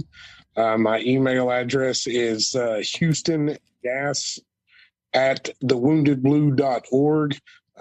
And I will reach out. I will respond. I will help however I can. Perfect. And what I'll do is I'll put all these will be on the when I post this episode's out. I'll post it on social media and make sure those your website, or not your website, your Facebook page and your email are on there, so people can reach out to you directly from there if they wanted to as well. So that's fantastic, man. It's cool. So Houston, like I said, I thank you so much for coming on, and I hope great things are in your future. You keep holding on to your family and letting them support you, and you support them, and good things are on their way. Good things are coming. So Absolutely. thank you so much for all your service and everything you've done in the last 25 years. And, Hey, man, and thank you for the invitation onto your podcast, man. I appreciate what you do and the stories that you get put out there and the people that you talk to, man. It's important. Yeah. I'm honored, and I'm honestly, I feel very, I don't know, what's the word, humbled that people are willing to come on and talk to me about their stuff. And it's great. So yeah, I was almost thinking that, hearing the stories about your dad, I think that would have been fantastic. But when you told me that he had passed away, I was kind of bummed out. I wanted to hear, I want to meet him, I want to talk to him. So that'd have been great. But he was a great man, but he passed away in 2014, man, from a long battle with cancer. Oh, that's another issue. I just wish we had at least we know how we can deal with PTSD, and we know how we can handle that stuff, and we can work with it. Yeah. Unfortunately, cancer is just one of those things we don't know how to fight, and we don't know how to deal with sometimes. So Houston, I appreciate you coming on. You take it easy and keep fighting that good fight. So you do the same thing, sir. Appreciate you. Thank you. Absolutely. So for Houston Gas, I've been Ken Frownfelter, and this has been the What's a Hero podcast. We are clear.